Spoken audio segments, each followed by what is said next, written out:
नमस्ते दोस्तों। आज हम हिंदी व्याकरण के अंतर्गत पढ़ेंगे वाक्य विचार। वक्ता के अर्थ को पूर्ण रूप से स्पष्ट करने वाले शब्द समूह को वाक्य कहते हैं। भाषा की सबसे छोटी इकाई होती है वर्ण और वर्णों के सार्थक समूह से शब्द निर्मित होते हैं। वह शब्दों के सार्थक समूह से वाक्य अर्थात अगर शब्दों के सार्थक क्रम को बदल दिया जाए तो वक्ता का अभिप्राय स्पष्ट नहीं हो सकेगा। जैसे विभा छत के ऊपर खड़ी है, क्रम बदलने पर छत है विभा के ऊपर खड़ी। इस प्रकार शब्दों के सार्थक समूह को वाक्य कहते हैं। अर्थ के संप्रेषण की दृष्टि से भाषा की पूर्ण इकाई वाक्य है। संरचना की दृष्टि से पदों का सार्थक समूह ही वाक्य है। वाक्य के अंग मुख्यतः वाक्य के दो अंग होते हैं, उद्देश्य और विधेय। उद्देश्य वाक्य में जिसके संबंध में कुछ कहा जाता है उसे उद्देश्य कहते हैं। वाक्य में कर्ता ही उद्देश्य होता है। जैसे दादाजी ने पूजा की, तो इसमें दादाजी जो है उद्देश्य है। लड़के खेल रहे हैं। इन वाक्यों में दादाजी व लड़कों के बारे में बताया जा रहा है, अर्थात ये दोनों उद्देश्य हैं। विधेय उद्देश्य अर्थात कर्ता के संबंध में वाक्य में जो कुछ भी कहा जाता है वो विधेय होता है। यथा मोर नाच रहा है, बालक दूध पी रहा है। वाक्य भेद क्रिया अर्थ तथा रचना के आधार पर वाक्यों के अनेक भेद व उनके प्रभेद किए गए हैं। क्रिया के आधार पर क्रिया के अनुसार वाक्य तीन प्रकार के होते हैं। कर्तृवाच्य जब वाक्य में क्रिया का संबंध सीधा कर्ता से होता है, वह क्रिया के लिंग वचन कर्ता कारक के अनुसार प्रयुक्त होते हैं, उसे कर्तृवाच्य कहते हैं। जैसे सीता गाना गा रही है, अनुष्क गाना गा रहा है। कर्मवाच्य जब वाक्य में कर्म को केंद्र में रखकर कथन किया जाता है तथा कर्ता को करण कारक में बदल दिया जाता है, उसे कर्मवाच्य कहा जाता है। जैसे श्रेया द्वारा खेल खेला गया, अयन के द्वारा दूध पिया गया। भाववाच्य जब वाक्य में क्रिया कर्ता व कर्म के अनुसार प्रयुक्त न होकर भाव के अनुसार होती है तो उसे भाववाचक वाक्य कहते हैं। जैसे सगुन से पढ़ा नहीं जाता, अक्षिता से पढ़ा नहीं जाता। अर्थ के आधार पर वाक्य के 8 भेद हैं। आज्ञावाचक, प्रश्नवाचक, निषेधवाचक, विधानवाचक, विस्मयादि वाचक, इच्छावाचक, संदेह सूचक और संकेतार्थक। पहला है विधानवाचक वाक्य। जिस वाक्य में किसी काम या बात का होना पाया जाता है वह विधानवाचक वाक्य कहलाता है। जैसे मैं खाता हूँ। काम का होना शगुन मेरी सहेली है। बात का होना निषेधात्मक वाक्य। जिस वाक्य में किसी बात के न होने या काम के अभाव या नहीं होने का बोध हो वह निषेधात्मक वाक्य कहलाता है। जैसे सड़क पर मत भागो, अनुष्क घर पर नहीं है। अब अगला है प्रश्नवाचक या प्रश्नार्थक वाक्य। प्रश्न का बोध कराने वाला वाक्य अर्थात जिस वाक्य का प्रयोग प्रश्न पूछने में किया जाए उसे प्रश्नार्थक वाक्य कहते हैं। जैसे आप कहाँ जा रहे हैं, तुम क्या खेल रहे हो। अगला है आज्ञावाचक वाक्य। जिस वाक्य में आज्ञा, अनुमति, उपदेश व विनय का बोध हो वह आज्ञार्थक या आज्ञावाचक वाक्य कहलाता है।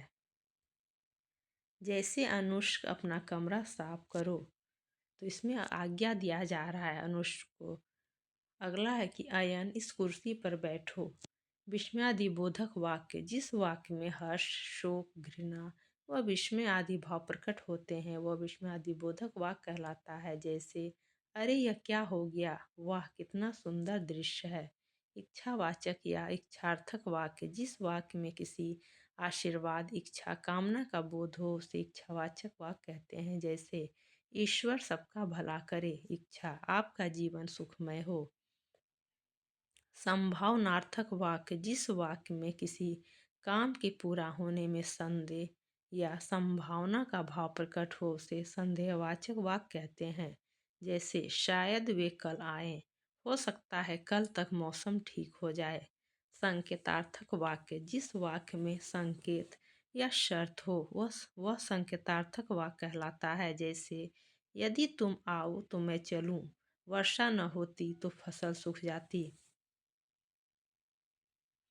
रचना के आधार पर वाक्य के भेद। रचना के आधार पर वाक्य तीन प्रकार के होते हैं: सरल वाक्य, मिश्र या मिश्रित वाक्य, संयुक्त वाक्य।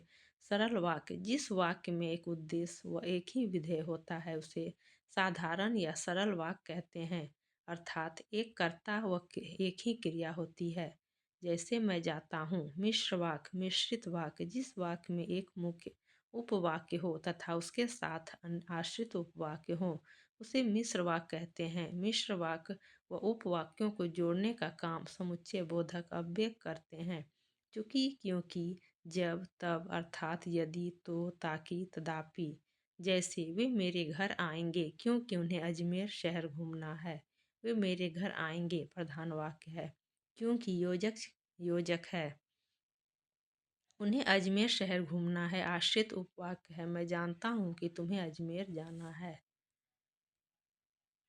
प्रधान उपवाक्य: जो वाक्य मुख्य उद्देश्य व मुख्य विधेय से बना हो उसे प्रधान उपवाक्य कहते हैं। आश्रित उपवाक्य: वाक्य से छोटी इकाई उपवाक्य होती है, अर्थात जो उपवाक्य प्रधान उपवाक्य के आश्रित रहता है उसे आश्रित उपवाक्य कहते हैं। आश्रित उपवाक्य तीन प्रकार के होते हैं: संज्ञा उपवाक्य, विशेषण उपवाक्य, क्रिया विशेषण उपवाक्य। संज्ञा उपवाक्य: ऐसे उपवाक्य जो वाक्य में संज्ञा की तरह काम करे, अर्थात किसी कर्ता, कर्म तथा पूरक का काम देते हैं, वे संज्ञा उपवाक्य कहलाते हैं। इस वाक्य में पराया की का प्रयोग होता है, जैसे मैंने देखा कि सगुन गा रही है। संज्ञा उपवाक्य में प्रायः की का लोप भी हो जाता है, जैसे कि मैंने सुना है वे कल आएंगे। कर्म: मैं कहता हूँ कि वह शहर गया, वह शहर गया कहता हूँ का कर्म है। पूरक: उनकी इच्छा है कि मैं खाना खाऊं, कि मैं खाना खाऊं है क्रिया का पूरक है। विशेषण वाक्य: वे उपवाक्य जो प्रधान वाक्य में कर्ता अथवा कर्म या संज्ञा अथवा सर्वनाम की विशेषता बताते हैं उन्हें विशेषण आश्रित उपवाक्य कहते हैं। विशेषण उपवाक्य का प्रारंभ प्रायः जो, जिसकी, जिसका, जिसके आदि शब्दों से होता है, जैसे जिससे आपको काम था वो व्यक्ति चला गया। क्रिया विशेषण उपवाक्य जो प्रधान उपवाक्य की क्रिया की विशेषता बताते हैं वे क्रिया विशेषण उपवाक्य कहलाते हैं। ये क्रिया के घटित होने का स्थान, दिशा, कारण, परिणाम, रीति आदि की सूचना देते हैं, जैसे यदि दिन भर खेलोगे तो कब पढ़ोगे। क्रिया विशेषण उपवाक्य: क्योंकि, जो, यदि, तो, अगर, यद्यपि, इसलिए भी, इतना आदि अव्यय पदों द्वारा अन्य वाक्यों से मिलाते हैं। संयुक्त वाक्य: जिस वाक्य में दो या दो से अधिक साधारण वाक्य या प्रधान उपवाक्य या समानाधिकरण उपवाक्य किसी संयोजक शब्द तथा एवं या अथवा और परंतु, लेकिन, किंतु, बल्कि, अतः आदि से जुड़े हों उसे संयुक्त वाक्य कहते हैं। जैसे भरत आया किंतु भूपेंद्र चला गया। समानाधिकरण वाक्य: ऐसे उपवाक्य जो प्रधान उपवाक्य या आश्रित उपवाक्य के समान अधिकार वाले हों उन्हें समानाधिकरण उपवाक्य कहते हैं। वाक्य विश्लेषण: रचना के आधार पर निर्मित वाक्यों को उनके अंगों सहित अलग कर उनका परस्पर संबंध बताना वाक्य विश्लेषण या वाक्य विग्रह कहलाता है। सरल वाक्य का विश्लेषण: सरल वाक्य के वाक्य विश्लेषण में सर्वप्रथम वाक्य के दो अंग उद्देश्य व विधेय को बताना होता है। उसके बाद उद्देश्य के अंग कर्ता व कर्ता का विस्तार तथा विधेय के अंतर्गत कर्म व कर्म का विस्तारक, पूरक, पूरक का विस्तारक जो भी हो उसका उल्लेख करना होता है। जैसे सभी मित्र दिल्ली का लाल किला देखने चले गए। मेरी बहन श्रेया कहानियों की पुस्तकें बहुत पढ़ती है। उद्देश्य कर्ता, कर्ता का कर्म, विधेय कर्म का, पूरक का विस्तार, क्रिया, क्रिया का विस्तारक, मित्र सभी, लाल किला दिल्ली का देखने चले गए। श्रेया मेरी बहन पुस्तकें कहानियों पढ़ती है बहुत।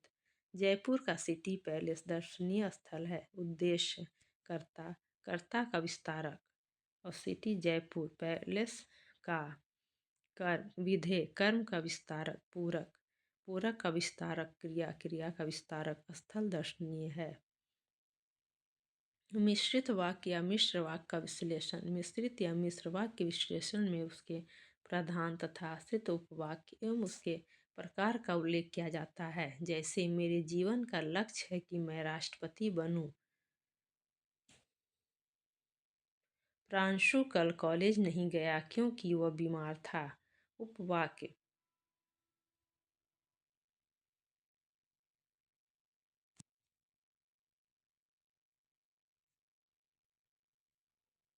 अगला है संयुक्त वाक्य का विश्लेषण। संयुक्त वाक्य के विश्लेषण में समानाधिकरण उपवाक्यों का साधारण वाक्यों के उल्लेख के साथ उन्हें जोड़ने वाले योजक शब्द का भी उल्लेख करना होता है।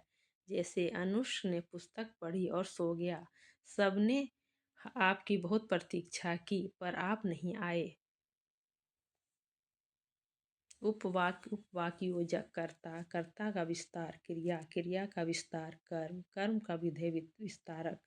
अनुष्क ने पुस्तक पढ़ी। प्रधान वाक्य अनुष्क पढ़ी और पुस्तक। सो गया समानाधिकरण और वह लुप्त। सो गया। सबने प्रतीक्षा, प्रतीक्षा का समानाधिकरण पर प्रधान उपवाक्य सबने प्रतीक्षा की आपकी बहुत। आए नहीं आप। वाक्य विश्लेषण। वाक्य विश्लेषण में वाक्य में आए वाक्यों को अलग किया जाता है, लेकिन वाक्य विश्लेषण में अलग अलग वाक्यों को मिलाकर एक वाक्य बना दिया जाता है। कालांश लगा, गुरुजी आए, कक्षा में पढ़ाया, दूसरी कक्षा में चले गए। वाक्य विश्लेषण में इन चार वाक्यों से एक बनाया जाता है। उदाहरण, कालांश लगते ही गुरुजी एक कक्षा में पढ़ाकर दूसरी कक्षा में चले गए।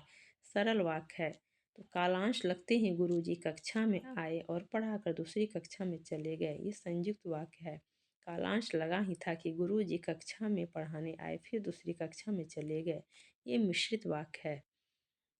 अगला है कि हमारे घर से बाहर निकलते ही आसमान में बादल छाने लगे। तो ये सरल वाक्य है। अब इसका संयुक्त वाक्य होगा कि हम घर से बाहर निकले और आसमान में बादल छाने लगे। मिश्रित वाक्य होगा जैसे ही हम घर से बाहर निकले आसमान में बादल छाने लगे। अगला उदाहरण है कि बच्चे खेलने के लिए मैदान में गए थे। यह सरल वाक्य है। संयुक्त वाक्य होगा बच्चों को खेलना था अतः मैदान में गए थे। मिश्रित वाक्य होगा बच्चे मैदान में गए थे क्योंकि उन्हें खेलना था। वाक्य आवश्यक तत्व। सार्थकता। वाक्य में हमेशा सार्थक शब्दों का ही प्रयोग होना चाहिए। जैसे मैं आप सबको धन्यवाद देना चाहता हूँ। पद क्रम। वाक्य का सही अर्थ ग्रहण करने के लिए एक निश्चित क्रम होना चाहिए। यदि क्रम बदल जाता है तो कथन का अर्थ बदल जाता है। जैसे बच्चे को काट कर फल दो। सही क्रम फल काट कर बच्चे को दो। निकटता। पदों के बीच अगर अंतर रहता है तो वह अर्थ ग्रहण में बाधक रहता है, इसलिए वाक्य के पदों में परस्पर निकटता होना अनिवार्य है। वाक्य में स्वाभाविक ठहराव की आवश्यकता होती है, परंतु प्रत्येक शब्द के बाद ठहरना या रुक रुक कर बोलना अशुद्ध होता है।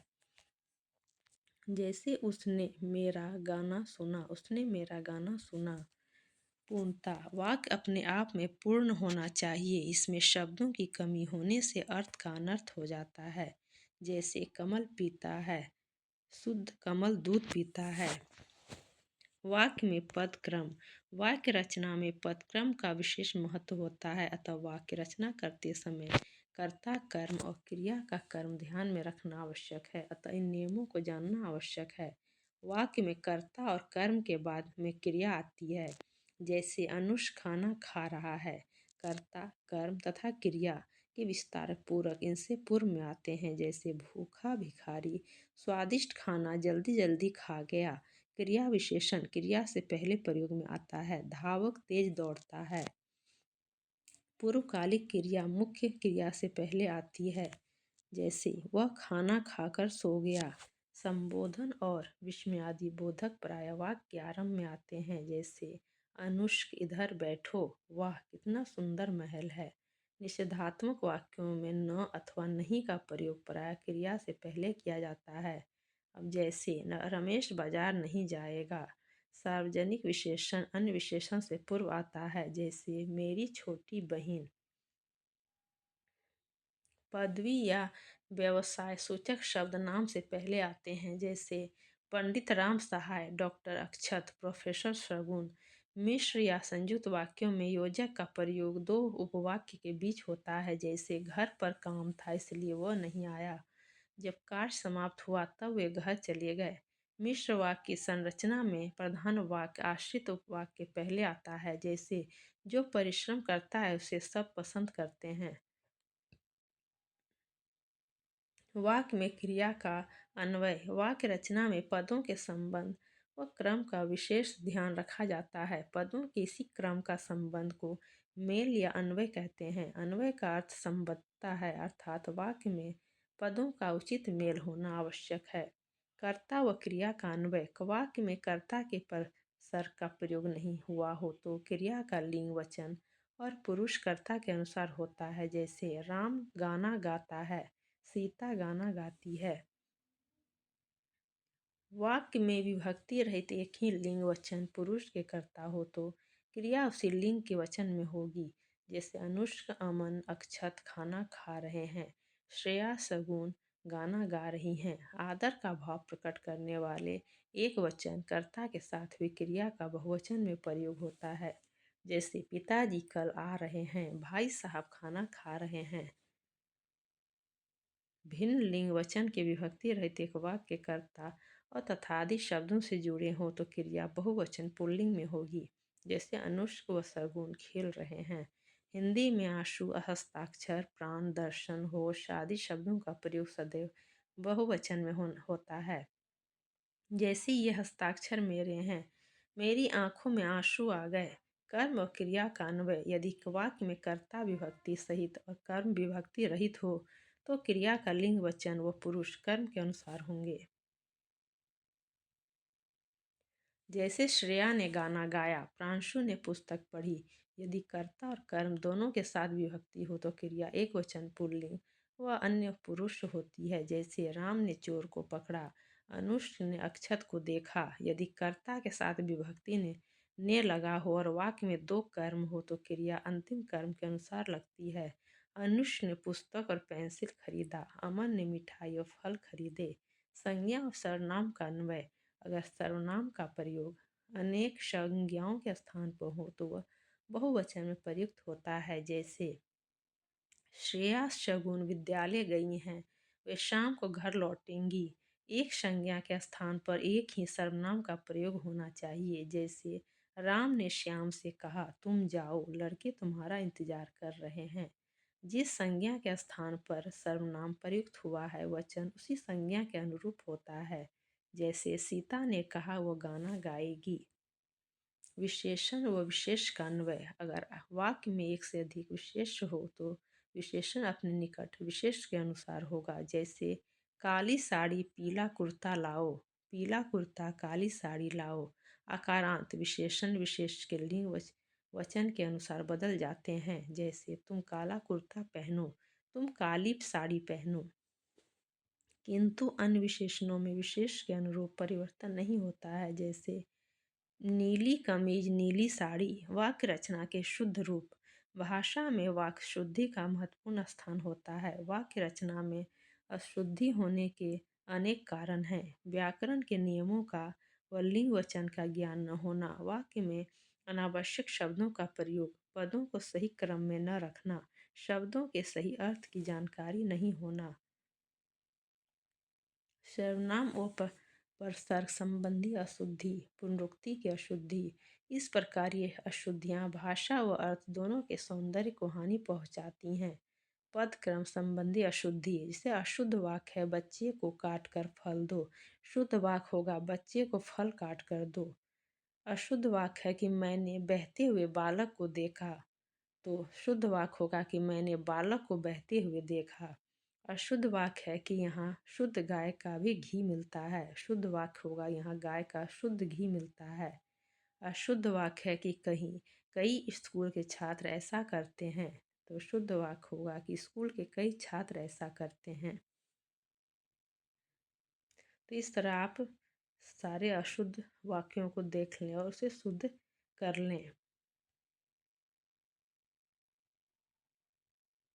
अब यहाँ वचन संबंधी अशुद्धि है, जैसे आप क्या कर रहा है, तो यहाँ शुद्ध वाक्य हो जाएगा कि आप क्या कर रहे हो।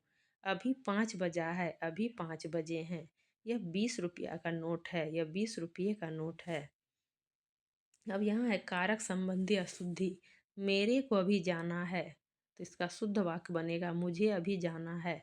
वह बाजार में सामान लाने गया है, तो शुद्ध वाक्य होगा कि वह बाजार से सामान लाने गया है। बच्चे से गुस्सा मत करो, शुद्ध वाक्य इसका बनेगा बच्चे पर गुस्सा मत करो। सर्वनाम संबंधी अशुद्धि, जैसे मैंने काम करना है, तो शुद्ध होगा कि मुझे काम करना है। अपन सही जगह पर हैं, तो शुद्ध वाक्य बनेगा कि हम सही जगह पर हैं। क्रिया संबंधी अशुद्धि, भाषण सुनते सुनते कान पक गया, इसका शुद्ध वाक्य बनेगा भाषण सुनते सुनते कान पक गए। आप फल खा के देखो, तो इसका शुद्ध वाक्य बनेगा आप फल खाकर देखें। अब मुहावरे संबंधी अशुद्धि है, तो रमेश की तो अक्ल मर गई है, जिसका शुद्ध वाक्य बनेगा रमेश की तो अक्ल मारी गई है। वो अपनी माँ की आँख का चांद है, वो अपनी माँ की आँख का तारा है। तो बच्चों, इस तरह आप सारे वाक्य शुद्ध कर सकते हैं। अब कुछ अभ्यास के प्रश्न हैं, उसे हम देख लेते हैं। पहला प्रश्न है कि संयोजक शब्द से जुड़े हुए एक से अधिक साधारण वाक्य को कहते हैं। तो संयोजक शब्द से जुड़े हुए एक से अधिक साधारण वाक्य को संयुक्त वाक्य कहते हैं। वाक्य के मुख्य अंग होते हैं, तो वाक्य के मुख्य 2 अंग हैं। अर्थ के आधार पर वाक्य के कितने भेद होते हैं, तो अर्थ के आधार पर वाक्य के 8 भेद हैं। अरे यह क्या हो गया कौन सा वाक्य है, तो ये विस्मयादिबोधक वाक्य है। अरे यह क्या हो गया, अरे तुम कहाँ जा रहे हो, इस तरह के वाक्य जो हैं ये विस्मयादिबोधक वाक्य के अंतर्गत आते हैं। इसके साथ ही अभ्यास के सारे प्रश्न खत्म हो गए और इसी के साथ हमारा ये चैप्टर भी खत्म होता है। तो बच्चों, अगर आपको हमारी वीडियो अच्छी लगी हो तो वीडियो को लाइक और सब्सक्राइब करें और अपने दोस्तों को शेयर करें।